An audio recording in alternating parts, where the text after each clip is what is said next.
Let me start out by saying that the experience that I had with JB Hunt was from October 2024 until March 2025, so about 5.5 months. I was also with the Intermodal Division Southeast Regional, which is a little bit different from Home Daily, and I'll explain why here in a moment.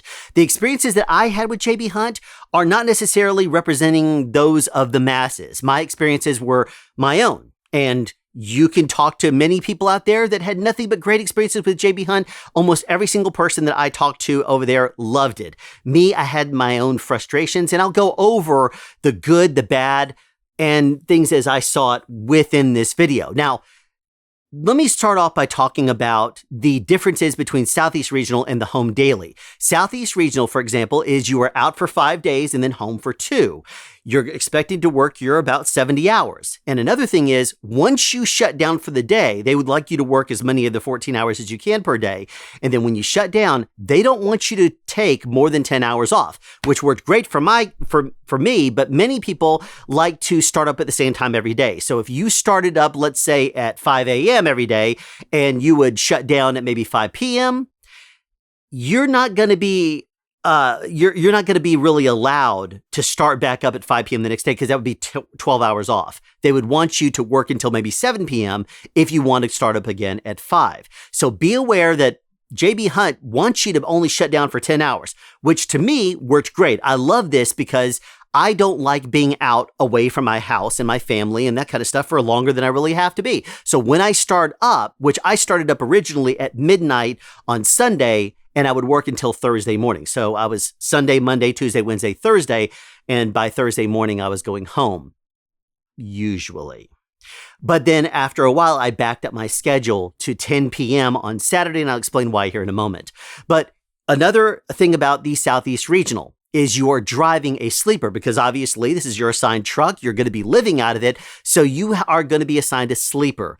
If you were Home Daily, you're driving a day cab and your slip seat. So you don't know what truck you're going to be in every single day. It could be a different one. And then you're going to be out and back in same day. So once you do a load, they're going to try to keep you within about 150 miles or something like that. So you might go from Palmetto rather.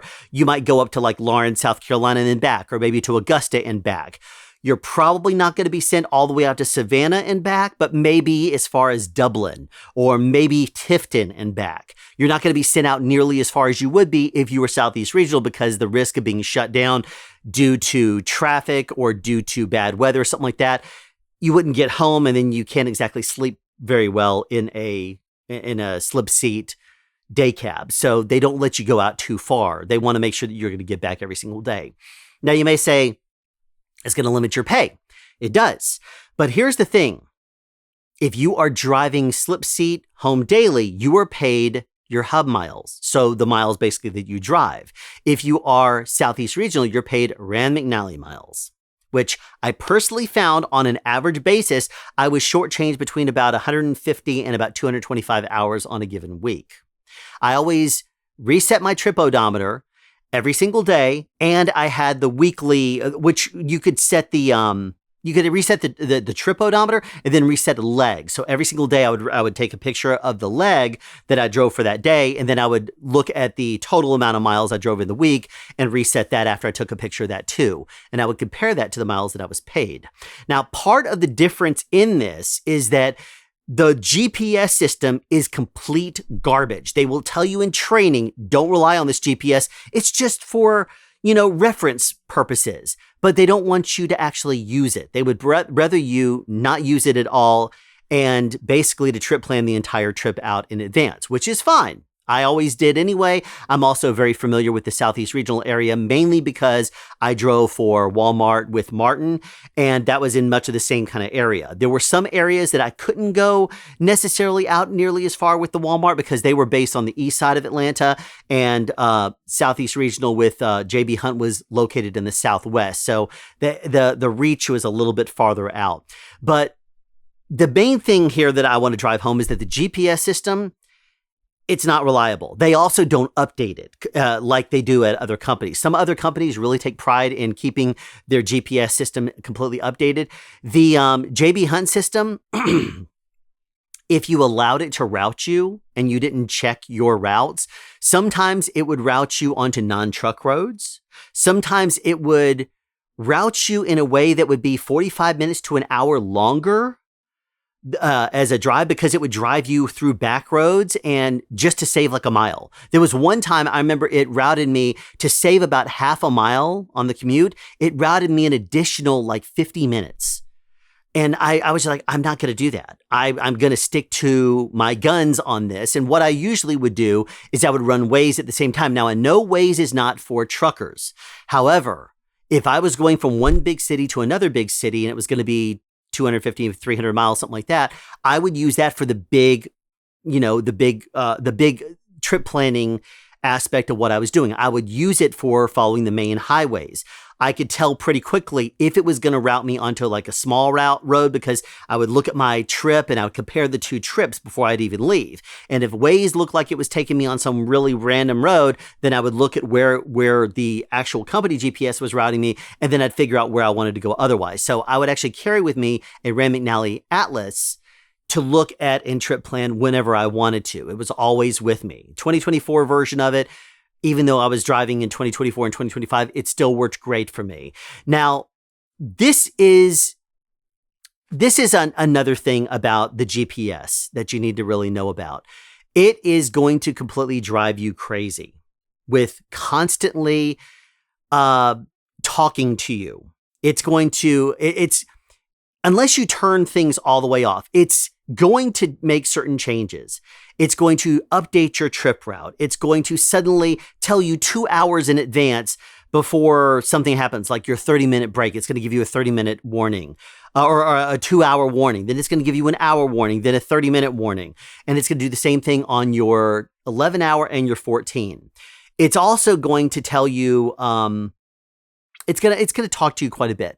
And it's not necessarily giving you good information. It will route you in really weird ways. So even in training, they will tell you, do not rely on the company GPS.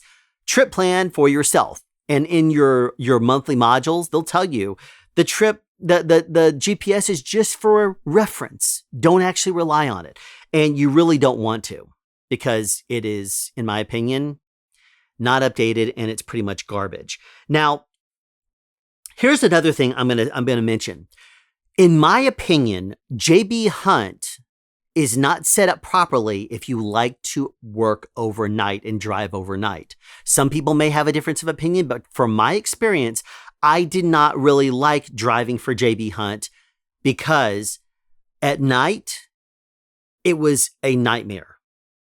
Here's what I mean by that. Originally, when I started up with the company, they told me, my manager, who was the new hire manager, told me he did not want me starting before midnight. So he said, start up at midnight and that's the earliest he wanted me to start. When I went out of the new hire manager into a regular manager that was a fleet manager, he told me, I don't care when you start up, as long as you make your times.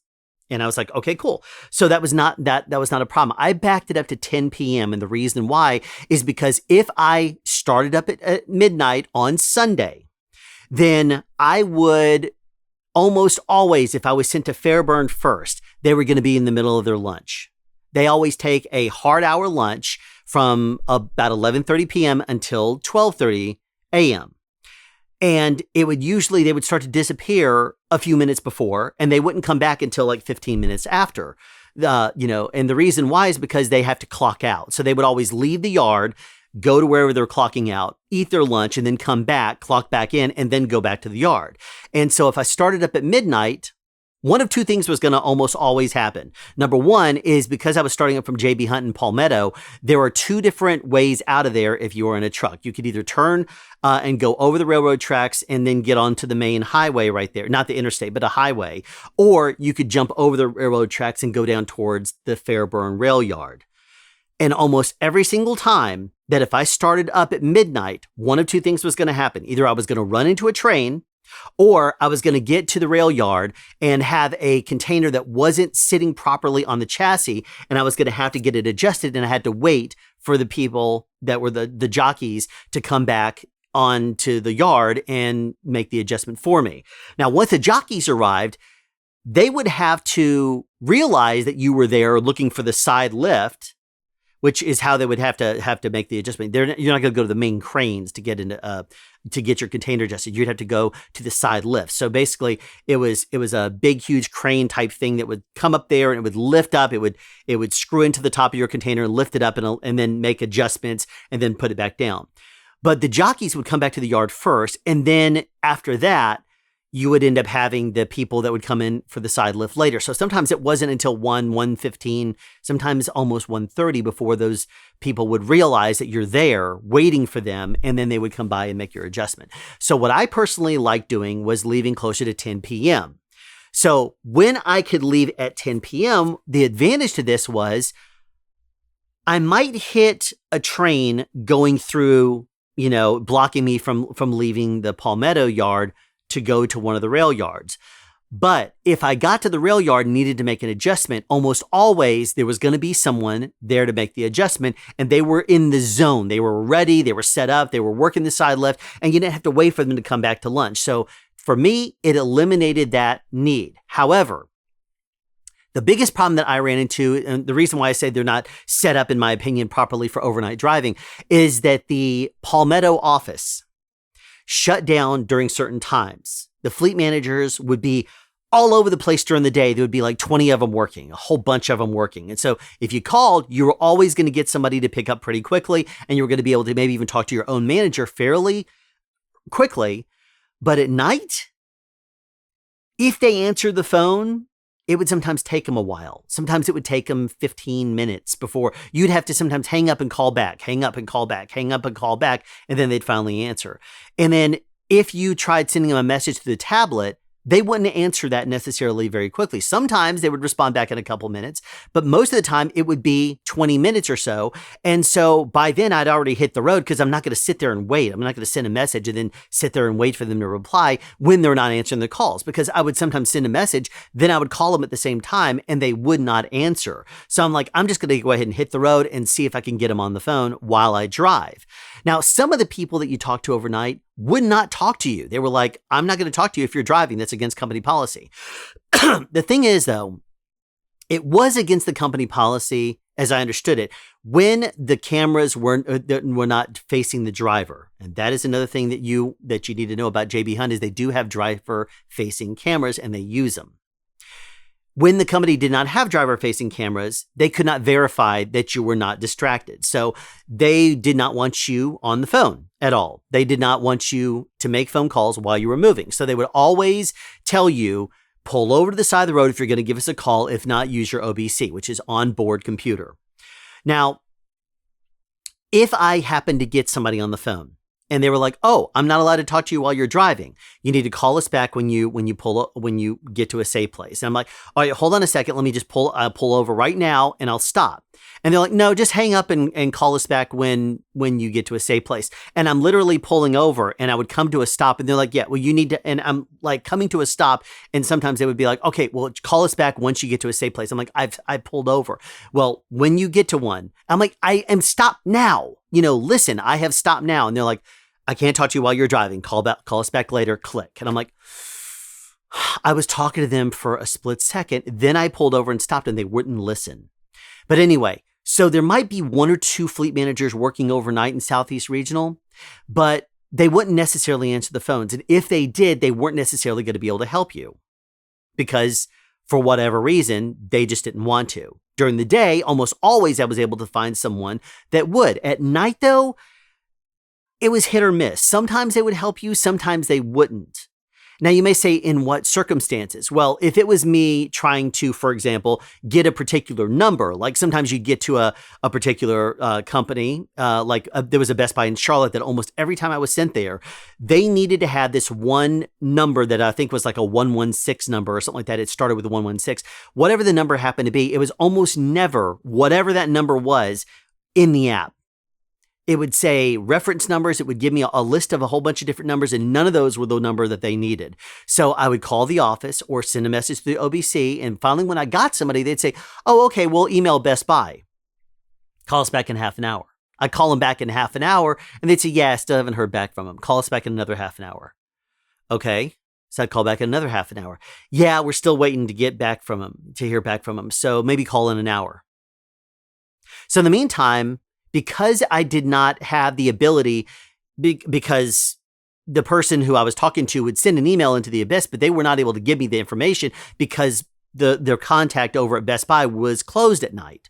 The person wasn't there, and they would not reply back on a timely manner. But in the meantime, the fleet managers would say, yeah, call back later, call back later, call back later. And then all of a sudden they would leave, because this is something that you need to know about Southeast Regional. As of the time of this recording, at least, they would shut down the office at certain times. Their fleet managers operated on a certain schedule. And if those people were gone for the day because their shift was up, if they didn't have someone else coming in, oh well, the office would literally close for 2 hours, sometimes even more than that. And there would be nobody in the office. During the day, they would have people all over the place, but they never shifted around the schedule of the fleet managers to make sure there was always someone in the office.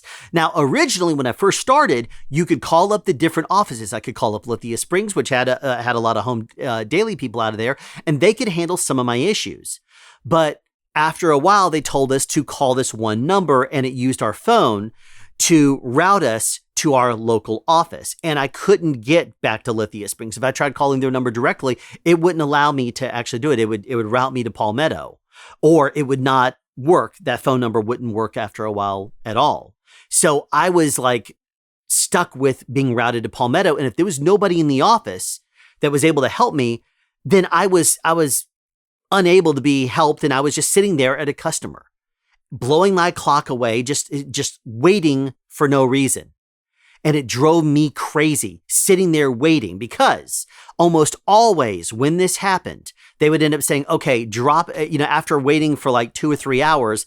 And you, by the way, if you were at a customer, you were doing a drop, if you were doing a drop and hook, for example, you were paid $37 if you do a drop off an empty container or a loaded container, and then you pick up, like if you drop off a loaded, you're going to pick up an empty. If you drop off an empty, you're picking up a loaded usually. If they were out of empties, you'd have to go and hunt for one of those. So talking about money, you got a drop fee of $37 if you actually did a drop. If it was a live load, it was $55. But something else to keep in mind is that you did not get any kind of detention for the first hour on a drop and hook, or hour and a half on a live load. So that was something else to be aware of. Your time officially started after that. However, if you did not end up dropping anything, you're on the clock and your time is just ticking away, you would have to put in for your detention manually.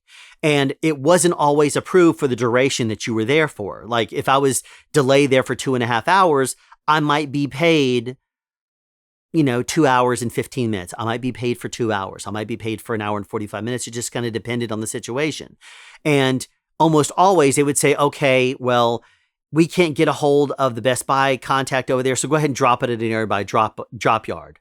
And sometimes there was one case that I was trying to drop off at Walmart, and they said, you're going to have to just take it back to Atlanta. No problem. I'll turn around and go back. The biggest issue was anytime there was any lack of a number that I needed to drop off a load, almost always what ended up happening is they would send me out to wherever I was going to be going. And then if I didn't have the drop, I was going to be able to drop. You don't get the drop fee.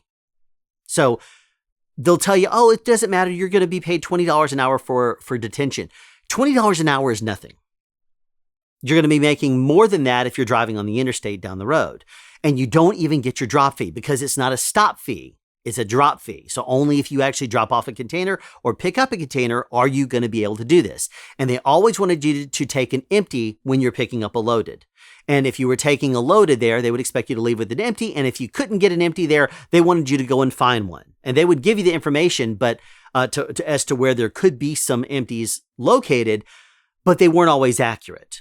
They weren't always able to tell you like, oh, okay, well, they're 20 over pool there. They would sometimes say, okay, well, you can go there or there or there. And you go to all those locations and they're like, no, we don't give out empties here. Well, then why did they send me here? Why did they tell me I could pick up an empty here? And they're like, well, we're always 1 for 1. We will exchange you a trailer for a trailer, but we don't ever give out empties. Well, why would they send me there? But the office did sometimes. However, okay, so I've kind of mentioned this. Here's the thing I will also add. The fleet managers that work overnight, they have the ability to assign you a load. So if you would get someplace and you're like, okay, well, I'm doing my drop here. You got anything for me? And they're like, no, planners will be in at 6:30. And right now it is 1:30 a.m. I'm like, I don't want to sit around and wait for 5 hours waiting for a planner to come in. Can you give me something?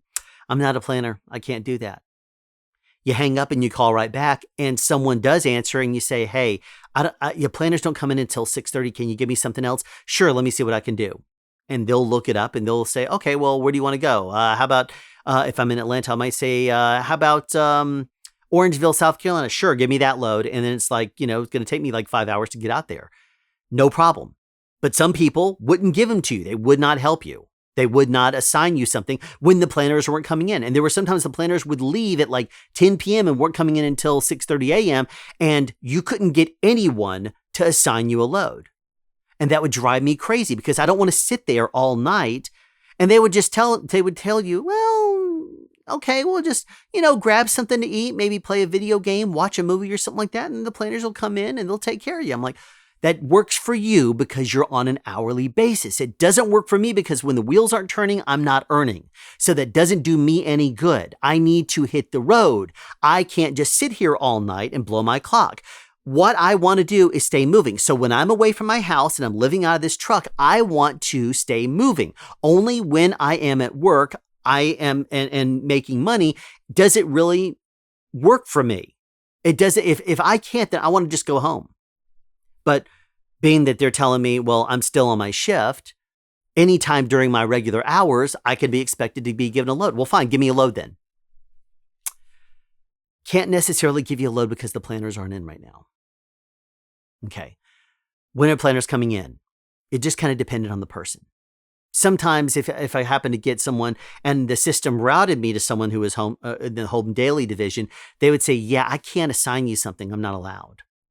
And then I would later talk to a manager and then say, no, they can, they just don't. I'm like, they can assign me Southeast Regional? Yeah, they have the same equipment and same tools we do. It's just they don't do it. They just don't, they don't send you out. They will not send you an assignment. Well, can they give me this number? Yeah, they can give you those numbers too. And they would sometimes give me the numbers that I needed in order to do a drop off or pickup. But it just kind of depended on who you got. Sometimes people were helpful. Sometimes people weren't. To me, I thought that the overnight operations were very, very inefficient. To me, if I was in management there, I would set it up so that way there was always people in the office. If there were drivers out, I would expect someone to be in the office to support them. But that was not the way the manager saw things. They're like, well, the fleet managers were hired for a certain shift, and if their shift is over, they're going to go home.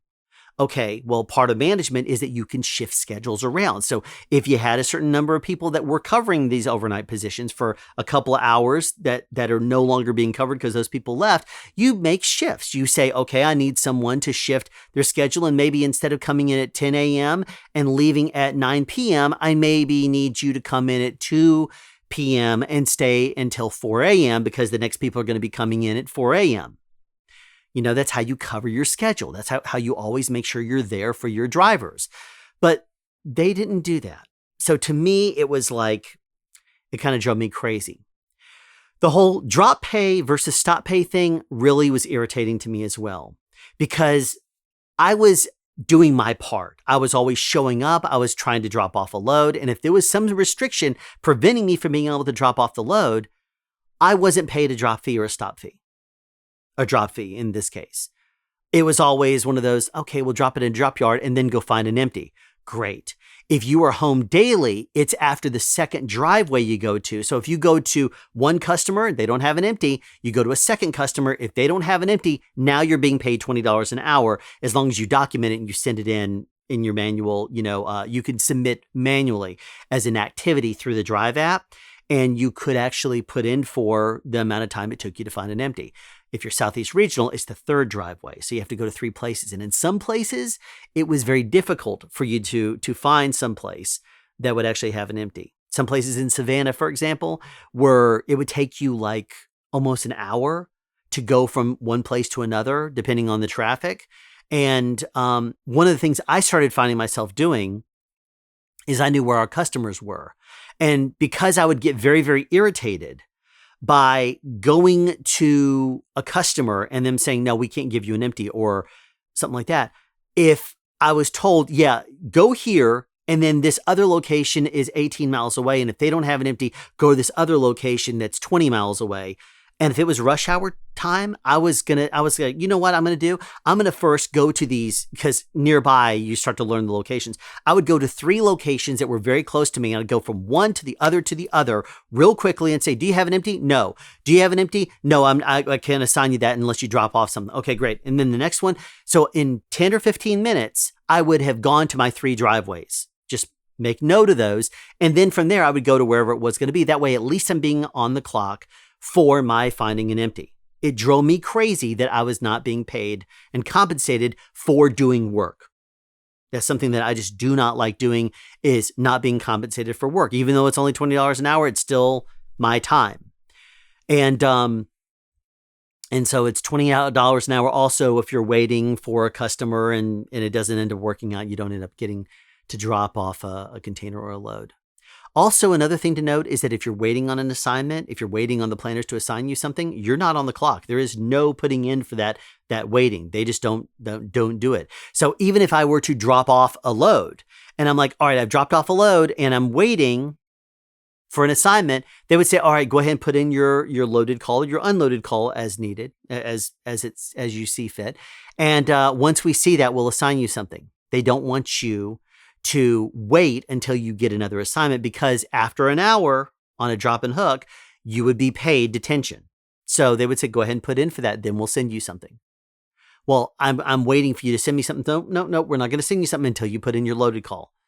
Fine. So that means I'm not going to be able to be compensated at all while I'm waiting. So if it took the planners 45 minutes to get you a load and you're sitting there, you got to put in for your loaded call. Otherwise, you're not going to be sent another load. So be aware of that. Let me talk about a couple of the things also. I've kind of talked about how the company's really not set up for overnight driving, in my opinion. Let's talk a little bit about how they know that you're going to be when you're going to be available. They have something called a DRT.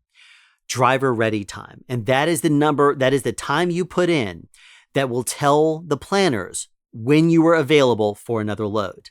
The company runs on those. However, they will reset it from time to time. There's only 3 people that can change your DRT: a fleet manager, the planner, and the driver. Now, every time you submit a loaded or unloaded call, it would ask you what your DRT is. And sometimes you'd put that in there and it wouldn't update in the system. So you would be like, okay, well, why didn't it update? So after I would submit a loaded or unloaded call, I would also have to manually set my DRT. I had to hit refresh on it right before I would leave, and it would tell me the time. I'm like, no, it never updated. So then I would update it and then hit the road. The thing is, though, a lot of drivers will hit the road and they'll break after an hour or two. Me, I would just drive.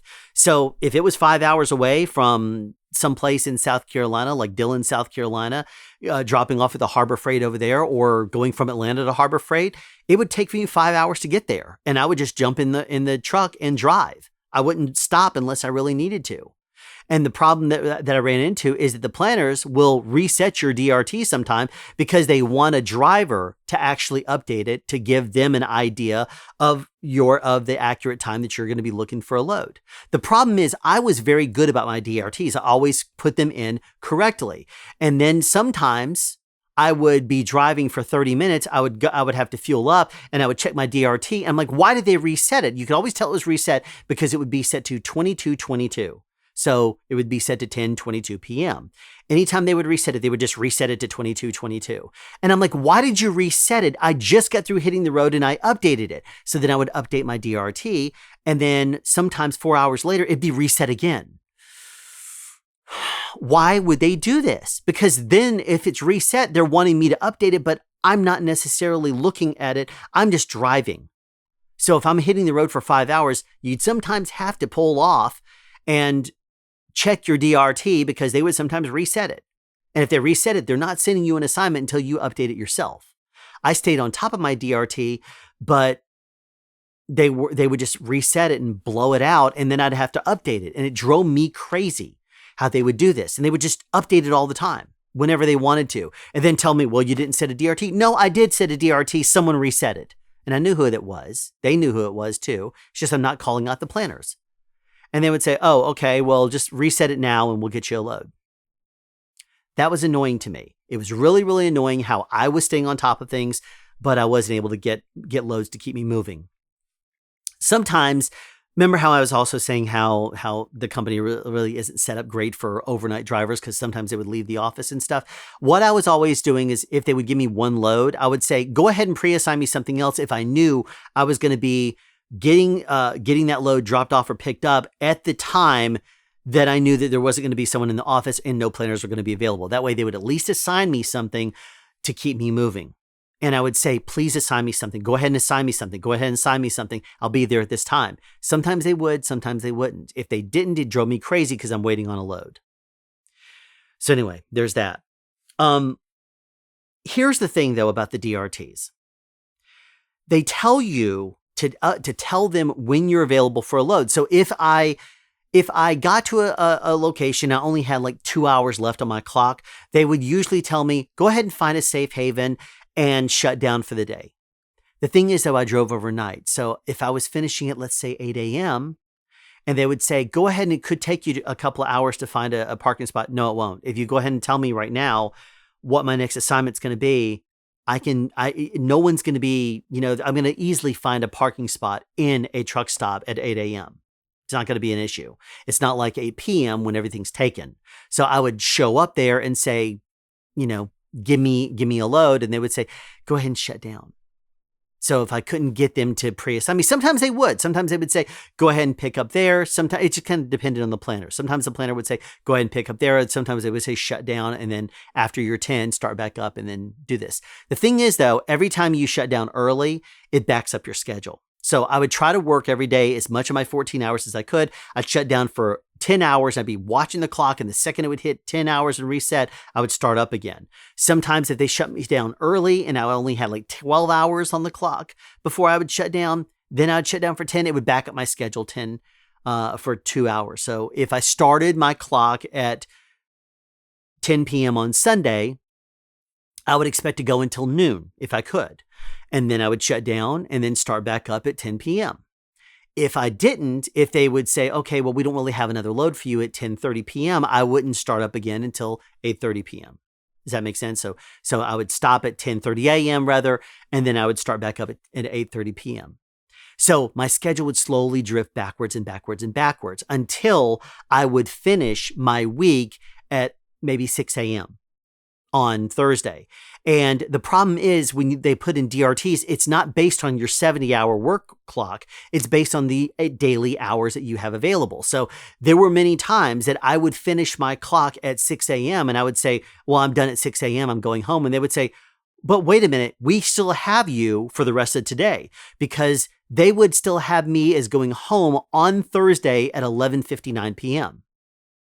And I'm like, no, this is my Friday. And look at my total hours for the week. I've been at 66 hours and 30 minutes as of right now. If you send me out to, South Carolina, I'm never going to get back in time. And they're like, well, you just shut down and you drive your last 2 hours. No, I'm not going to do that.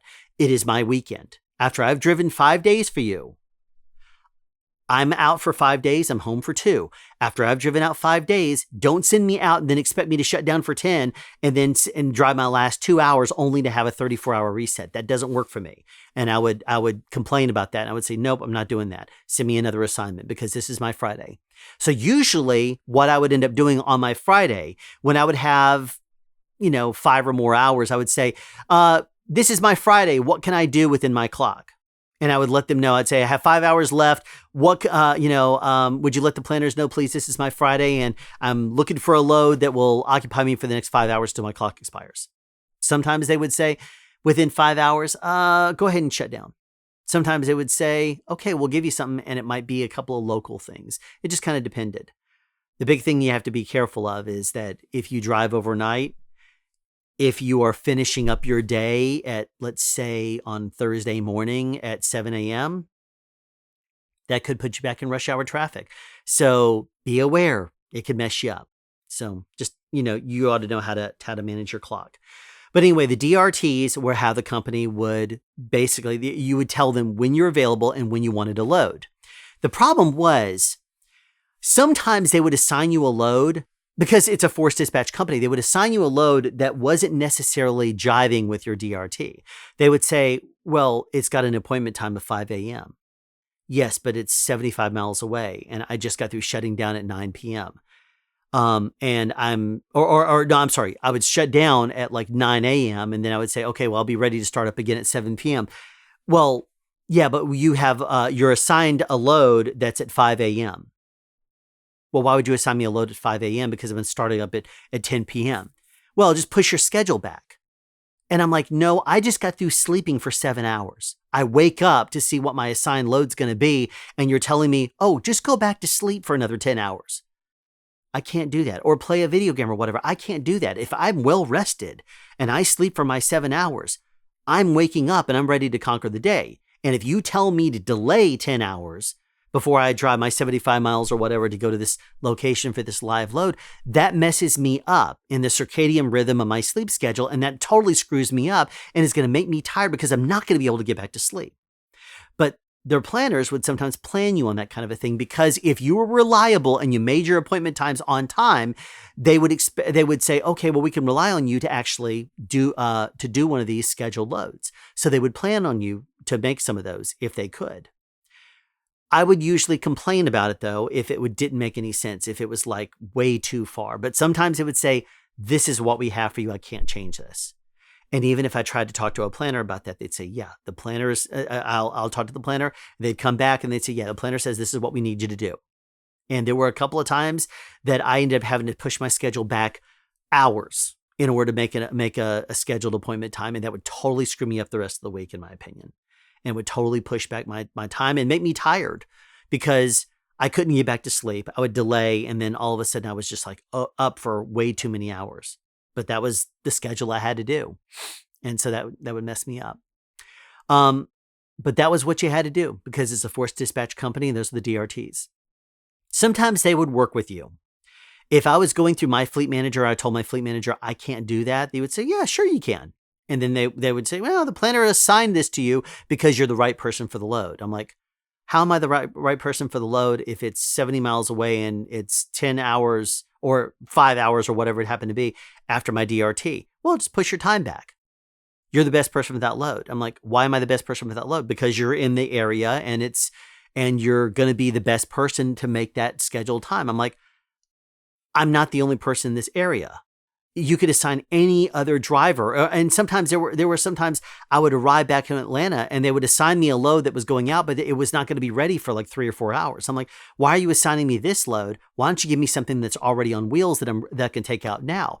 And they're like, because we don't really have anything for you. This is your load. I'm like, but why aren't you assigning that load to a local driver? And then like, are you a planner? Do you know what's a good load for you and what's not a good load? I'm like, after a while, you kind of figure it out. I'm like, yeah, that's more of a load for a local driver because it's only 100 miles or it's only going to be 75 miles out. Well, how do you know this isn't a good load for you? I'm like, because I'm in an area and there's drivers all over the place. I kept seeing our drivers all over the place. I'm like, it could easily go to anyone else. But they were just like, how do you know? Are you a planner? It drove me crazy being told that. It was like very, very like, you don't know what you know. As a driver, I would know certain things. Like I would know and expect to be, expect to know what I can and can't do within my schedule. But sometimes it was just, it just went out of sight, out of mind, and they didn't really seem to care. Sometimes they did, sometimes they didn't. Now let's pivot a moment and talk about the truck. The truck was very, very basic. So it was I drove a Freightliner Cascadia, 2024 Freightliner Cascadia. It did not have OptiIdle, so it did not rely on the battery and then automatically start itself up again to recharge the battery and idle. The company didn't care if you'd idle constantly, but during the temperatures of, I think it was 35 to 70 degrees, the truck wouldn't idle for more than 5 minutes before it shut itself down. So it would shut itself down. And that was really annoying if it was 65 degrees out because they would say, oh, just open your windows. Problem is at 65 degrees, there's going to be bugs out there that could fly into the truck. And that I did not want to deal with that. So I ended up devising a trick for this, which I will say you can click on the video right up there and look at this trick to how to defeat this, because they didn't care if you idled the truck all the time. They did not care. But the thing is, what would end up happening is the truck would shut itself down. So if it was outside of that temperature range, the truck would idle, no problem. And they didn't care if your idle was 34, 30, 8, 40%. They didn't care. They just would idle the truck, and even if it was taking a gallon of diesel an hour, they didn't care. But what they did care about is if it was within that time, temperature range, it would shut down. So I ended up coming up with a trick to not have to deal with that, because I was tired. I have a CPAP, and the power inverter would die after a couple of hours off the battery. So if I idled the truck until I went to sleep, and then I would sometimes wake up, and I was like, I'm like waking up, and I would like feel like I was out of breath, and like I'd been holding my breath underwater, and I was like, had a horrible headache. And then I realized the CPAP had shut off because the power inverter shut off. That's a safety issue. So to me, the company that always says we're all about safety, they will actually require you to talk to your fleet manager to put in for a medical, I forgot what they call it, a medical waiver, whatever, that you have to submit to the maintenance department. And what they would do is add a second power inverter that runs off of its own dedicated battery that would power the power inverter for your CPAP. So that way you would be given a dedicated power inverter for a CPAP. But if you didn't go through that process, then you wouldn't know this. And so be aware of that. If you have a CPAP, you have to ask for a separate power inverter potentially on your truck. Otherwise, it could shut down. And there was a couple of times it shut down a couple of times on me, and I would wake up with a bad headache. And luckily, I don't require a CPAP. I will live, but if you're wearing a mask and the power dies to that and no longer pushes air to your mask, then suddenly it becomes even more difficult to breathe than it normally is if you're not breathing and you hold your breath. So that's a problem. That could be a big safety issue, especially on people that have severe sleep apnea. So just be aware of that. The truck is very basic. It does not have opti-idle. Another thing about the very basic truck is that it's set up in such a way where you can only go into economy mode when you're driving or coast. You cannot get any kind of power if you're going up a hill. If you stomp on the gas, it doesn't do anything more than if you drive with cruise control on. As soon as it hits 62 miles an hour, it will on the pedal, it will stop. It will not accelerate anymore. 65 miles an hour if you're on cruise control. However, if you are cresting a hill, it will sense, and they use a Detroit Assurance 5.0. So one of the things that the system does is it will detect that you're at the top of a hill, and it will stop accelerating. So you will crest the hill at 62 miles an hour, and you are going to then coast down the hill. And it's not the most aerodynamic. I don't care what Freightliner says. It's not the most aerodynamic. So you're going to go down the hill and stay at pretty much 62, maybe 63 miles an hour if it's a pretty steep hill. But if I am trying to pass someone that's going 63, 64 miles an hour and I'm in cruise control, it's going to accelerate up the hill as long as it's in economy. If it's too steep of a hill, expect it to slow down to all the way 29 miles an hour sometime. So I would be in the right lane, and I'm having trucks fly past me, and I'm like, great, this is the road of shame for me, because everyone's flying past me because I have no power. It's the bare bones basic model of the Freightliner Cascadia. It doesn't have a Cummins engine. It doesn't have any. It's the basic engine. It's the basic truck with no opti-idle. It's very, very basic in every way. You cannot even change the time because they restrict so much on the truck. So in addition to it being basically, I always refer to it as like them castrating the truck, because you could not push down the gas to pass someone. So if I'm slowly passing someone uphill, because I drove at night, so if I looked and there was no truck behind me, I would jump in the left lane, even if it was going to take me 2 or 3 minutes to pass someone. If I was going to be going slightly uphill, I would jump into the left lane and try to pass them. If the truck was passing them, but I crested a hill, all of a sudden it would no longer accelerate. and it would just go 62 miles an hour and start coasting down the hill, and the person on the right would suddenly get to the top of the hill, and they would be going 63, 64, and because it was not accelerating anymore, it would go to 65 miles an hour up the hill until it got to the crest, and then it would slow down again because it would hit 62, and it wanted to coast. And if I hit the pedal, it was like, okay, well, you're only 62 miles an hour on the pedal. You could not go higher than that. There is no passing speed, so you can't double press the accelerator and get a boost of speed. It doesn't do that. It is what it is. And if you're trying to go up a hill, you might be able to get to 65 miles an hour, provided the street isn't too steep. But don't expect it. Don't expect to pass anybody. It's not a strong truck at all. And so that drove me crazy because between, the power inverter shutting off and the truck just being even programmed to the point where you cannot adjust your idle. They've disabled so many features on the truck. You cannot adjust your idle. You cannot even change the time on the truck because it's so restricted. They program it to be exactly the way they want it to. And the fact that you can't even change the time, which is the same time on the clock on the radio and the truck itself. It's the same clock. The only difference is on the truck, you don't have the ability to change the time zone.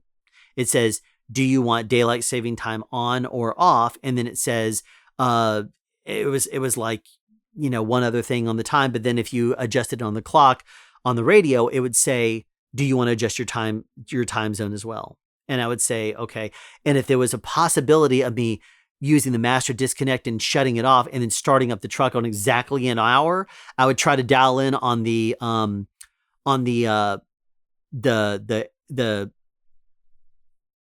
world code, just suddenly the time zone. I would try to dial in on the time zone in order to compensate for the time. So that way I could actually, see a more realistic time on the truck itself. But then even though over the course of a week, it would drift up to like 15 minutes. So it was not the most accurate. I just learned to ignore it. But that very bare bones basic truck really drove me crazy because there was a lot of things on it I did not like. Now, another thing about JB Hunt is they have 3 different specialty type loads that you could end up doing: hazmat, reefer, and high value. Hazmat, obviously, when you first are recruited, they're going to ask you, are you okay getting a hazmat endorsement within the first 90 days that you're there? I was interested. I was like, sure, I can do that. No problem. After the orientation where they mentioned it the first day and never mentioned it again, my manager never, ever covered it with me, never mentioned it in any of my assessments or any of my 30-day, my 60-day, my 90-day review, never mentioned it ever to me. So since I was fine with my loads and hazmat, requires you to go, take extra precaution, do additional stops, like every 2 hours or every 100 miles, something like that. And you had to do extra things on the pre-trip and paperwork and stuff. I didn't want to mess with it unless I really had to. So I never got the endorsement. I wasn't required to in my 6 months there. They never once asked me to. So you are paid an additional $25 only for a hazmat load. I know other companies pay you more. Martin, I think, pays $80. I think $40 for a pickup and $40 for when you drop it off. That's just another company that I worked for. That's why I know that. But $25? Not great. Now, how about high value? No additional compensation for that at all. You're just, when you start off, if you have 11 hours, they're going to say, okay, we want you to have a full clock on this because they do not want you to stop. They're going to say, have you acknowledged this briefing? It's a different briefing if you do any of these loads. So a refrigerated load, a hazmat load, or a high value load, it's going to run you through a briefing, and you have to read through it and then you have to accept it. And one of the things on a high value is that you do have the clock and that you acknowledge you're not going to stop for fuel. You're not going to stop for food. You're going to drive straight to that location. That's one of the things they want you to do with a high value load. Wasn't an issue for me. I always drove straight where I was going and I stayed on top of my fuel. So it was never an issue. But these bare bones also trucks, just so that you know, also only has one tank for fuel. And that was about 120 gallons. It wasn't a dual tank that might, 2 different tanks that might be 100 each or even 150 each. It was only one tank for up to 120, maybe 125 gallons. And part of the reason was because with the chassis and an empty on there, The whole truck, if you were on a sleeper, would weigh 35,000 pounds. And so they would sometimes, you would run into customers that would load you up with 44,682 pounds or something like that. And you would have to slide to exactly the right place in order to properly scale. And sometimes it wouldn't, it was not easy to do. You'd have to I have one of those little stopper things. I'd have to put it in there, slide to exactly what it was. And like, still, it's not scaling exactly right. I might need to go one more. So I would go one more, then finally scale correctly. You're not paid for scaling either, by the way. So be aware of that. So high value, you're not compensated anything additional for. No big deal. All you're doing is you're leaving the rail yard, going straight to your customer location and dropping it off. It might be a whole bunch of iPhones that you're delivering, or a whole bunch of game systems or something like that. That's why it's high value. Now, the other thing is reefer loads. You're paid $25 for a reefer also, but you are expected to fuel up that reefer before you get to the location to do your drop. So right before you get to the customer, pull over, leave them with a full tank. They don't want you to drop it off with less than a full tank. So you drive all the way out there, fuel up, and then you take the reefer and you drop it off there, and it's going to be a full tank that you leave them with. And you're paid $25 for that too. Not really a big deal. Except that, it does add a little bit more to what you're having to do. You have to stop and you have to make sure that it maintains the temperature and that kind of thing. But, that's with pretty much anything. You're expected to just do your job and to make sure that you protect the load. And that also means that sometimes the containers that arrive to you, they would not have a bill of lading box on there. So you'd have to actually print one up yourself if you happen to have a printer on the truck, which I strongly recommend getting. I had a printer that I left on the truck all the time. And on an average week, I would usually use it maybe 3 or 4 times. So instead of me having to go to a truck stop and pay them $1 or $2 to print up the bill of lading, or go by the office, which is usually out of the way, finding a parking space and going inside and asking them to print it and then picking it up and then leaving with it, I just preferred to stay there and say, I'm going to email myself the bill of lading. I'm going to then turn on my printer, turn and open the bill of lading, connect it to the printer and hit print. And I was out of there in 4 minutes. It only took 4 minutes. And that was really, really nice. So I strongly recommend, if you're going to be on the Intermodal account, especially Southeast Regional, get yourself a printer. It's preferably one that either prints up via Bluetooth or via Wi-Fi.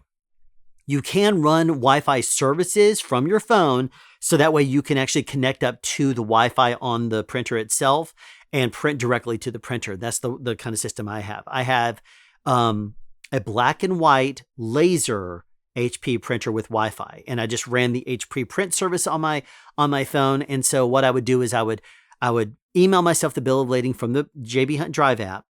And then once I opened it on my phone, and I was looking at the bill of lading, I would connect up. I would drop down the little thing to hit the connect to the Wi-Fi, and I would connect up to the Wi-Fi of the printer. And then after a couple of minutes, so usually I'd go and pre-trip the truck. So usually if it didn't have a bill of lading, I would go ahead and connect it up. And that way the phone was sitting there connecting to the printer while I was doing my pre-trip. And once I came back in, I'd hit print, and it would print up within a couple of minutes or within a minute or whatever. And then I was ready to go. So that way I wasn't waiting on it. Sometimes it took a little while to connect. But I strongly recommend doing that. And I recommend a laser print over a jet, because if you are leaving your printer in there over a weekend and it happens to be overly hot or overly cold, a laser is going to be better than an inkjet or anything like that, because it's just the nature of it. A laser is going to hold up better in extreme temperatures, in my opinion, and in my experience. Now, let's real quick, I'm going to go back and discuss the GPS one more time. Copilot is the program that we use for that. It has very little information on the screen. I've worked for other companies that have also used Copilot, and they give you additional information. It gives you the little up to 60 miles out, and it does color code it for green if there's no traffic, yellow if it's running a little slow, and red if it's a standstill. But it doesn't tell you any additional information. It doesn't tell you the estimated time of arrival. It doesn't tell you what the time is right now, how long it's anticipating you to do this particular route. It's just going to basically tell you very bare bones information. So expect that. I mentioned before that JB Hunt uses a driver-facing camera. It also faces out. They love this camera system, by the way. It's the Lynx, LYNX system. And I think it's like 20 frames per second facing outwards towards the road and facing the driver. And they have an algorithm that will scan for different types of things. And if it detects something, it will start recording. If you're driving through the rail yard and you do not take every little speed bump there at like 4 miles an hour or less, if you hit it at like 5 miles an hour, or sometimes even at 3 or 4, but it's just too much of a jump for it, you'll see the little red light go back and forth. It's green if it's ready to record. If you have the parking brake pulled, then it's going to go to blue to show that it's standing down and supposedly not recording. But if you are driving at all, it will record, and you'll see the little red light go back and forth, and that means it's recording. Which means someone is going to be looking at it. They pay for an outside service, and someone's going to be looking at that and determining if it matches a certain criteria.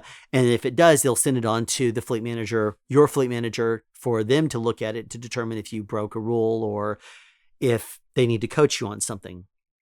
Now, because it's a driver-facing camera, part of the thing is that it scans for your eyes. It's able to determine your eye direction, and it's set smartly to recognize mirrors. If you look down or outside of where you would be scanning with your eyes outside the mirrors, then it runs a slight delay. So you could be looking down or something like, there was a couple of times I'd be looking out to the side looking for a container. And if your eyes deviate from where it wants you to be looking for more than 3 seconds, it will say distracted. If you don't look back at the road and start paying attention to where you're going or whatever, it says distracted again. It's recording a video even though that red light doesn't come on. If it says distracted twice, it's recording a video, and it goes back 10 seconds and starts recording from before it says distracted the first time. There were times that I'd be driving down the road. I would see a deer or something like that. I'd be watching it. I'm like, you stay over there, you stay over there, you stay over there. And I would be glancing at it, and it wouldn't detect that I'm looking back at the road. It would just detect that I'm looking over there, and it would say distracted. There was another time I'm wearing a hat, and I would sometimes dip my head because the sun would be in my way and the visor's up too high. So I would drop my head down ever so slightly, and that would put the visor down, blocking the sun.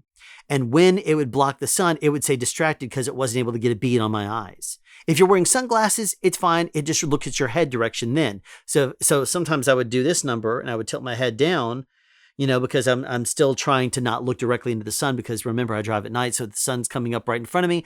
I would sometimes tilt my head down because even though I'm wearing sunglasses, it was bright. And sometimes it would say distracted. I'm like, I'm not distracted. It was driving me nuts. Another thing is there were some of those turns that would go all the way 270 degrees. And because of the camera and because of this big lump in the middle of the dash, I sit up really high in the truck. So I would tilt my head down in order to look down and underneath it. And because of that, the bill would drop down and block my eyes from the camera. So it would say distracted. Then it would say distracted again. I knew it was recording a video. Well, they're looking at it and determining that I'm not sitting there looking at my phone. So, nothing ever came of it. But it was a distraction when I would hear distracted and I wasn't distracted. So, the system will also start recording at just random times. I never once got a critical event when I was working for the company. But sometimes if you were driving down the road, all of a sudden it'd start recording a video, and it would go back and forth. And I'm like, why did you record a video? I'm just driving down the interstate. And I would see the little light go back and forth. I'm like, why did you record a video? I'm just literally looking and scanning the road. And it drove me crazy. Now, the company does use the Smith system. They put you through Smith system training, and every year it's updated. So they expect you to follow the Smith system as you're driving down the road, which is a defensive driving school. It's like the OG, so it's a really good system. And they will constantly reinforce this by saying, use the Smith system, use this part of the Smith system, and use this part of the Smith system. And so they constantly reinforce this. And that's good. It's good that they have a good mind on that. But what's annoying is when the camera system thinks that you're not following the Smith system and it starts to record a video. Again, it was never an issue for me because I wasn't ever doing anything that I shouldn't be doing while I'm driving. So, well, I take that back. When I first started the company, there were some places I'd go at night and there'd be 5 lanes that I was in and I'd be in the middle of those 5 lanes and I would be looking at my phone. I'd be disconnecting the charger and pick it up. And by then it would have already started recording a video. And so in those few seconds of me creeping along at 4 miles an hour with nothing to the left or right of me, 2 lanes over, nobody or anything like that, it's in the middle of the night, it would record a video. So I was pulled into the office within the first couple of weeks of working at the company, and they would say, you have 4 occurrences of you looking at your phone while driving. I'm like, no, you shouldn't. And they're like, no, you shouldn't, but we have 4 videos of you. And then they showed it to me. I'm like, I'm creeping along. I'm creeping like from a stop position. I'm creeping up to the gate. And they're like, we expect you, if you are in drive, we expect you to not look at your phone at all. And I would maybe, be looking up there. I'm like, okay, go ahead and disconnect it and grab my phone. And during that time, it would start recording. Well, I very quickly, determined, I was like, okay, well, it's no big deal at all if I don't do that.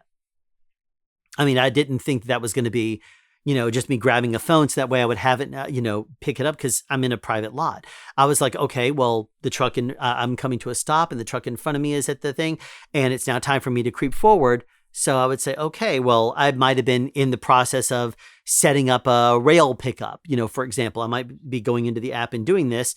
And then all of a sudden I'm like, okay, well, now I can creep forward. And I'd be creeping forward at like, 3 miles an hour or 2 miles an hour even, because if you come to a complete stop and the truck just automatically starts to go again, it would usually go to 2 miles an hour if it was in 3rd gear or below. So creeping forward even at 2 miles an hour, if I'm doing this number and finishing up and then I put my phone down, it was always already recording a video. So if I was creeping along, even in that circumstance for all of, 5 seconds in a private driveway, creeping forward at 2 miles an hour, that was unacceptable. I'm like, guess what? It's not a biggie at all for me to just leave the phone down there and not mess with it at all. Problem of, crisis averted. Not a problem. I get it. You're not supposed to mess with the phone at all while you're driving, and that is perfectly fine. But those were the kind of circumstances that I was recorded on. Is if I'm waiting for, a truck to clear out from the security gate, and I would go ahead and start setting up for, whatever, looking up my plan or my trip plan or whatever else, start looking at the next load. No biggie. As long as you're not doing anything that you shouldn't be doing, it shouldn't be an issue if that camera is facing you and it's recording you. So that to me was not an issue after that initial time. I was like, you know what? I am fine not looking at the phone. And if it takes me an extra couple of minutes, it takes me an extra couple of minutes. I don't care. It's not worth losing your job over, is it?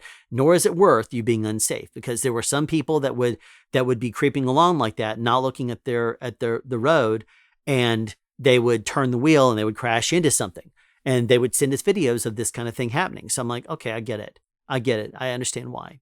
Even though I was always more aware of my surroundings and I only did it in certain circumstances, not worth it. Don't do it. So there you go. Another thing is, though, it would tell you you're speeding when you're not speeding. And I'm sure it's recording a video sometimes, but like, how if you make a turn, it would advise you to slow down to maybe 40 miles an hour. That's not technically a speed limit sign. It's an advised speed under optimal conditions. So if it would say, 40 mile an hour turn, I would slow down to 40 miles an hour.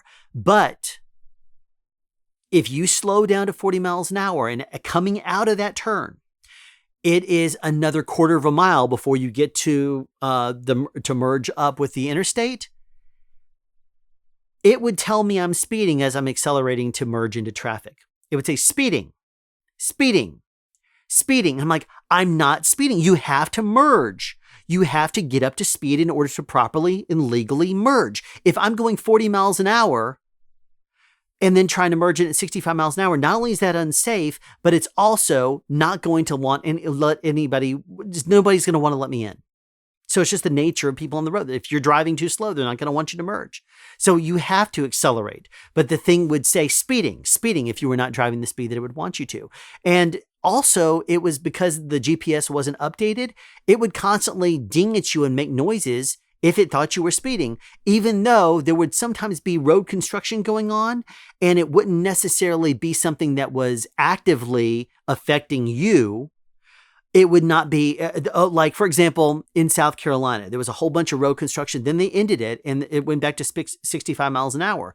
Well, the system still shows it as 55. So if you're driving up through that area for like 20, 25 miles, it's saying speeding, speeding, speeding, speeding. I'm like, I'm not speeding. And I'd always mute the system, but it was distracting me because it was constantly telling me something that didn't apply. And sometimes it would also read, the exit ramp, how it would leave and it would go to an exit ramp and then have a speed limit sign there. Sometimes it would read that and tell me I was speeding. I'm like, did I miss a sign? No, I didn't miss a sign. It's just, it was reading the exit ramp and then it would start calling out speeding. So that drove me crazy too.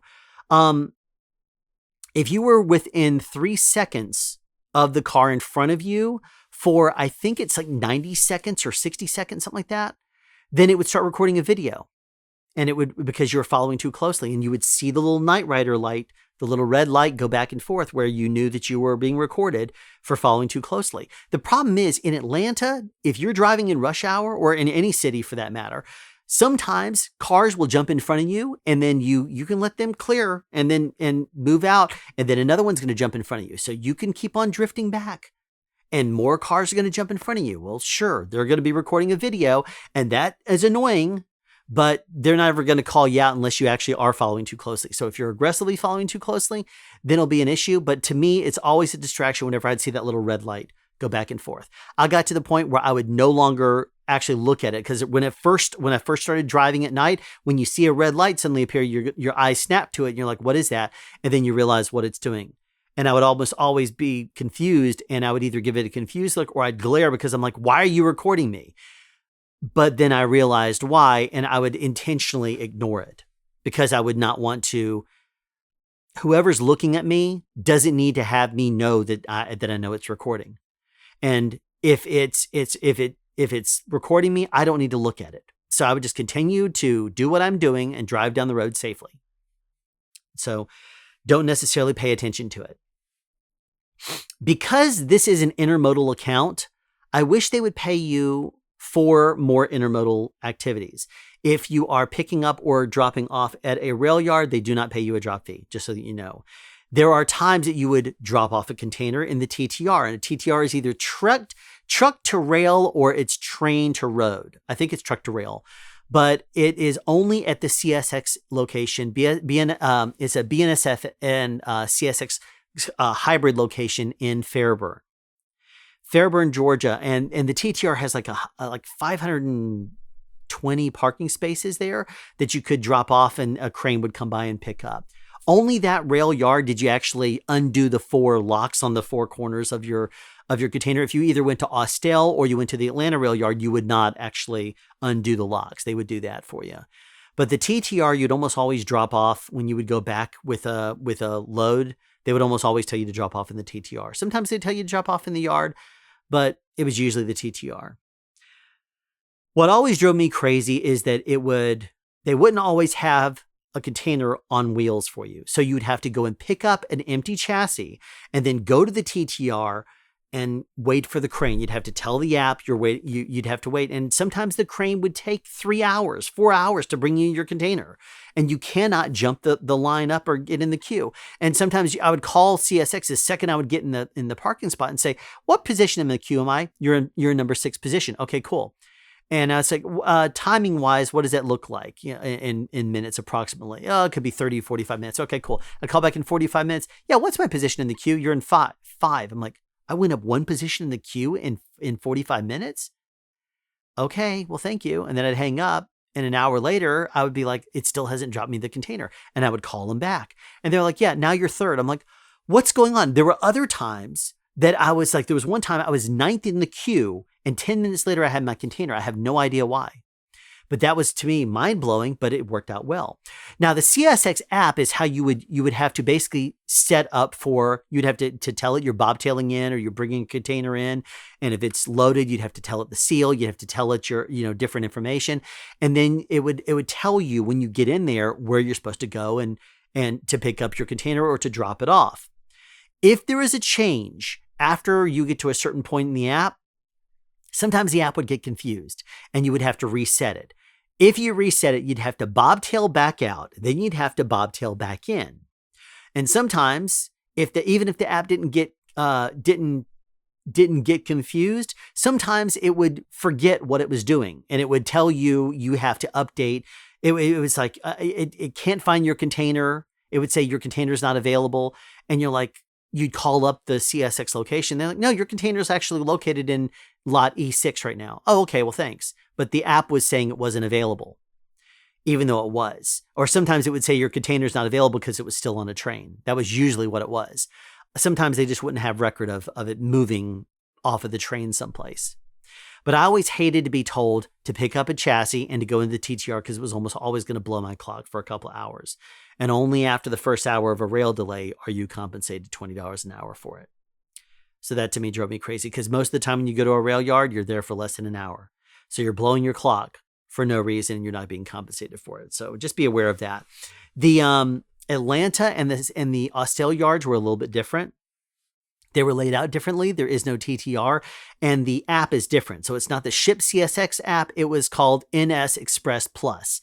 And it is, in my opinion, set up a little bit better.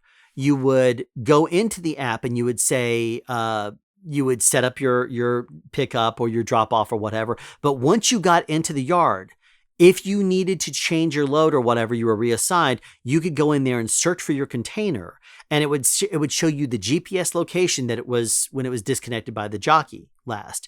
So you would say, oh, okay, it's right there. And you could drive almost always to that location and find it on the yard. Almost always, like 95% of the time I'd go there and I'd look at it, I was able to find it exactly where it was on the GPS. And then from there, all you do is press outgate and it would give you the outgate for that container, as opposed to Ship CSX that would say, you're going to, I can't, you would have to go and manually outgate with a guard. And it just it was not nearly as effective in my opinion, the Ship CSX app. They also, with this in the Fairburn yard, sometimes it would show up and it would say it would not give you an in gate or an out gate or an out gate for a container, or it would say can't find this container, not because it was on on a train, but because it was actually in the Infinity yard, which was down the road. So you would have to go back towards JB Hunt, turn left on, what was it, Williams Road, I think? I can't remember now. But you'd have to turn left and go down there. And then right before it turns into no 3-axle vehicles any farther than this, you'd turn right and go down there to the Infinity yard and pick up there. So basically, if you were picking up, remember I told you it was both a BNSF and it was a CSX yard, the load number, the pickup number, if it started with a 4 or a 5, and you put that number in there and it says can't find your container, then you would remove the 4 or 5 off the beginning and try it again, because that was the determination of if it was CSX or BNSF. If it didn't show up as either one of them, it was almost always going to be in the Infinity yard. Also, if you were told to go to the Atlanta yard, you'd have to look at the container where it was located, because if it was located inside of the yard, it would say you'd have to look up the container inside the NS Express Plus app, because if you brought it up there, sometimes it would say it's in lot 6. That was inside the Atlanta rail yard. You have to in-gate. Or sometimes it would say it was in like 1B or 1D, or is in 2 or 3 or something like that. But sometimes it was in 12A or 12B, and that is not even in the rail yard. It was a drop lot that was located on Marietta, so you'd have to go around the corner to that. And that I really liked picking up there better, because you didn't have to deal with the in-gating and out-gating and going into the rail yard at all. It was not you going so deep into, through a couple extra turns. You just pick up there and you jump right back either onto Huff and you'd go out down 7585, or you would go straight back the other direction to go to South Atlanta Road, and you would enter 285. So it just kind of depended on what you were doing. But those are a couple of lots that you need to be aware of also. The Ship CSX app, I mentioned that you would sometimes have to reset it. That would have to happen by you calling the number. You would have to call the actual rail and have them reset the app for you. Another thing that sometimes in Atlanta or in Austell, you'd have to call the rail and ask them if sometimes you needed you needed something adjusted. You needed a container adjusted because you weren't able to get one of your locks in, or you were, if you were on like row 7, A, B, C, or D at Austell, for example, row 7, not a lot of jockeys go down 7. They'll go through 1 through 6 a lot more often. So they wouldn't always go down there. So if you were picking up from 7 and there was a problem and you had to change out your chassis, there was one time that the handle was broken off and I wasn't able to crank it up and get my container. Well, me calling the Austell yard, I had to because there was no jockeys ever coming down there. And then it took them a while to actually send a jockey that way. And then the jockey was like, well, I don't know what you want from me. And so finally I called the office and asked for a reassignment because after waiting there an hour and a half, the jockeys were like, I don't know what to do. JB Hunt goes out there and does repairs on different aspects of chassis and stuff like that. So I just put it back to the company and said, I've been waiting here for almost 2 hours and no one has been able to help me. It's in the middle of the night. They're not going to be able to help me. Can you reassign me? And luckily I got someone that was able to do me a favor and help me out with that. The last thing I'll mention is Geotab. That's how you do your hours of service. Geotab has a couple of issues. Number one is if you use yard move, which I always do, whenever I show up at a shipper or a receiver or at a rail yard, I would always jump into yard move. The difference is if you go on duty, you can't exceed 4 miles an hour before we put you on the drive line. If you're in yard move, you can't exceed 19 miles an hour before we put you on the drive line. Now, in yard move though, sometimes you were going 5 miles an hour and it would suddenly say, oh, you're on drive. And it would put you in the drive line and it would kick you out. It was really annoying because sometimes I would be creeping along a yard going, 7, 8 miles an hour. I would have already dropped off my container. I'm going to pick up a container and I'm going back toward the gate. And all of a sudden it would run delay sometimes. So you wouldn't even know that you're on the drive line for 3 minutes. And then you look at it and like, and you look at your hours, you'd come to a stop and say, why are you on the drive line? And you realize that it was 3 minutes ago it jumped on the drive line. That's because when you were picking up your container, it went on duty, jumped out of the yard move and went on duty, but didn't tell you. It still displayed that it was in yard move. So you got to be aware that yard move is unreliable on a JB Hunt truck. Another thing is in the Geo tab, it started to automatically add in the trailer that you were picking up that you're assigned to. So if, for example, you approve a pre-assignment and it goes ahead and puts that assignment on you, it's going to go ahead and add that truck, the trailer number into your Geo tab because you're supposed to always list the container that you're pulling inside of Geo tab. This was a problem though, because sometimes if it would tell you to in-gate your empty into one of the rail yards, you would be driving back and then the company, what they would do is they'd go ahead and pre-assign you and then dispatch you on the next load.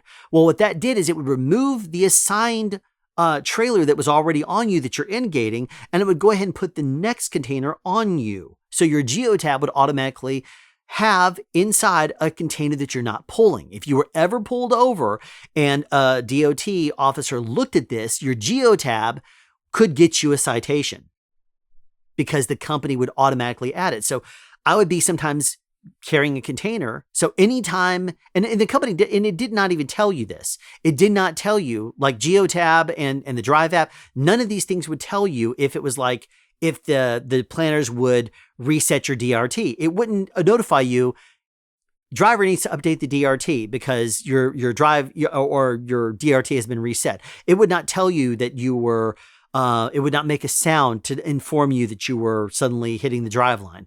It would not suddenly inform you that it would say, you were now dispatched on the load. So if it told you that you were dispatched on the load, that means pull over and double check your Geo tab. That was the only thing it would actually tell you. It wouldn't tell you anything else though. So be aware. Anytime it would dispatch you on a load, it could mess you up. If you are, and it was trying to help you out, but it would end up almost always messing you up. And you don't want to get a citation because even though JB Hunt's system would have put that on you, you're the captain of your own ship. So you're the one responsible, even though it was the company that did it to you. They won't care. They will not pay for that. It will be all on you to do. So there you go. Be aware of that as well. All in all, my time at JB Hunt I started to figure it out. I started to figure out if you can pre-assign me, a load, I would like to have a pre-assignment. That way I'm not waiting on a planner. That way, I would start to look at the certain kinds of numbers that I would need for certain customers, but there was never any parity. It was never like it was always this number. Sometimes it was a pro number. Sometimes it was a pickup number. Sometimes it was the load number. Sometimes it was a shipper number or shipper ID or the shipper PO number. And it was never called the same thing at every single customer. So you had to know the different customers you were going to and what they called it. If certain numbers, if like you went to a certain Amazon, it would say it has to start with 11 or end in 784. Okay, so I had to look through my reference numbers for a number that ended in 784 or started with 11. If it wasn't one of those, they wouldn't accept it. So I would have to, if I was assigned a load, I would have to say, oh, I'm going to that particular Amazon location, or I'm going to that West Gate, or I'm going to that particular Best Buy. And I would always know to look for the numbers. That way I could email the office or send them a message to the OBC so that hopefully they would have the information for me by the time I got there. But they didn't always. Sometimes it was because they didn't see it. Sometimes it was because they didn't have the information. And that was back on me. So the one thing I will leave you with, as much as it sounds like I'm frustrated and just, griping about JB Hunt, I did make better money with JB Hunt than I made it with any other company that I drove for so far. And I haven't driven for very many other companies. It was only Martin on the Walmart dedicated account and then Schneider on their Pods dedicated account. I made more money with JB Hunt on a weekly basis. I would usually get somewhere between $1,900 and $2,000 before taxes. But that was because I hustled. That was because I would constantly push and say, send me a load, keep me moving. I don't like stopping. And that was something that you had to be aware of, though. Sometimes you would end up being delayed, and that would sometimes throw off your earnings. You are not compensated for everything, but usually, if you hustled, you could push it and make the system work for you. If you drive overnight, your field manager is probably going to be on day shift. And if it comes down to a 30, 60, or 90-day evaluation or 180-day evaluation, or anytime they'd pull you into the office for any kind of a meeting, sometimes it was just a meeting of, yeah, well, this is more of an informality just to see if you have any questions. No, I have no questions. Okay, well, thanks for coming in. But it would tell you, they would sometimes route me in. Like if I was coming back into the office and I was arriving at 1 a.m., they would say, they would route me directly back to Palmetto and say, have a meeting with your manager. I'm like, my manager didn't come in until 8 a.m. Why are you routing me there now? So I'd call up the office and say, assign me something else that I can do until my manager comes in. Sometimes they would, sometimes they're like, no, not until you have your meeting with your manager. Just hang tight.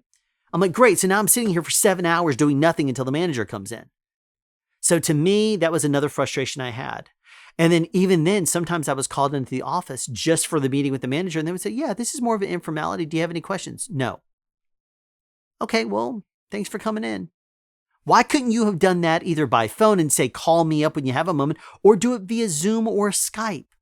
Even the times they would call you in to have some sort of a meeting, like when they called me in to talk to me about my phone and the videos. They pulled me off the road at their terms. They told, like when I got back into the office, it was like 1:30 a.m. And they said, no, you're shut down. And they don't compensate you for a meeting with your manager if it's on you. The reason why it was due to a performance issue. So they made me come in and sit there for 7 hours, not on the clock or anything like that, to have the meeting with the manager. And that was what they did. They did that to me. They pushed me back that much, and they would just kind of shrug at it and say, no, you have to have your meeting with the manager. We can't do anything else because you have to have the meeting with the manager. So that way you're cleared for safety reasons. Even though when they first informed me of that cell phone thing, I was leaving to go to drop off a container. I called my manager because a thing popped up on there, and I was like, what is this about? I called up and they says, yeah, we're going to have a meeting. I'm like, okay, route me back. Well, they still routed me out to drop off my container. Then they routed me to another place. They had to pick up an empty, and then they routed me across the entire state, like 250 miles, to pick up something. And then they weren't ready for like 3 hours. So I wasn't able to even pick it up. So once I got out there, Then I had to pick up and drive 300 miles back. So if it was that urgent of a safety related concern, they still routed me like 550 miles plus before I had my meeting with the manager. So it was for safety reasons. I had to sit there and wait all night, but it wasn't for safety reasons. They didn't pull me off the road instantly and do a Zoom call with me and show me the videos and or whatever and say, let's have a talk about this. And I'm showing you a video right now. What can you tell me about this? Apparently it wasn't that urgent. It was something that they were just going to pull me in person. To me, that's an opportunity for improvement with JB Hunt. They need to use services like Zoom or services like Skype, and they need to do it when it is convenient for both the manager and the driver. Pulling you off the road for no reason is unacceptable to me. I don't care if it's for a 30-day evaluation, a 60-day, and 90-day. If that manager is not on my schedule, it doesn't work for me. I would say, assign me something else, and then I'll be back. That puts me back when the manager's back. Sometimes they would, sometimes they wouldn't. Sometimes they say, no, just hang tight for your manager. And I'd hang up and call right back and get someone else and tell them the same thing. If I got the same person again, I'd hang up on him. And then I would turn and call back. And then I would do it over and over again until I found someone that would actually help. Because to me, it was hit or miss with the fleet managers that would answer the calls at night. Even then, it would still, the company is safety minded in the sense that they will constantly tell you safety updates. They will shut you down and they won't want you to drive in bad weather. And they'll say you're not to drive during these. They don't want you driving, like the only day of the year they don't want you driving is New Year's, between New Year's Eve and New Year's Day, because they're like, people are drunk on the roads. It's not a good day to drive. Only company I've heard of that does that. I'm sure there's others, but, they also shut me down during a snowstorm. They said, well, technically they didn't shut me down. I was in an area that I was still able to drive, but I shut myself down because I was like 20 miles west of the line, but it wasn't safe on the road. So I shut myself down. If you shut down for whatever reason, you're not compensated for that. It doesn't matter if the company shuts you down or if you shut down because it's not safe on the roads, they will not compensate you for that. So that is not an area that they will compensate you for. Even then, you'll still average, if you hustle and you push hard, you will still average a pretty decent amount of money per week. I just wish that they would do things a little bit different with regards to their organization. But there you go. That is a little bit of what you need to know. Actually, that's quite a bit of what you need to know if you're going to join Southeast Regional out of the Palmetto office with JB Hunt on the Intermodal account. Thanks for watching.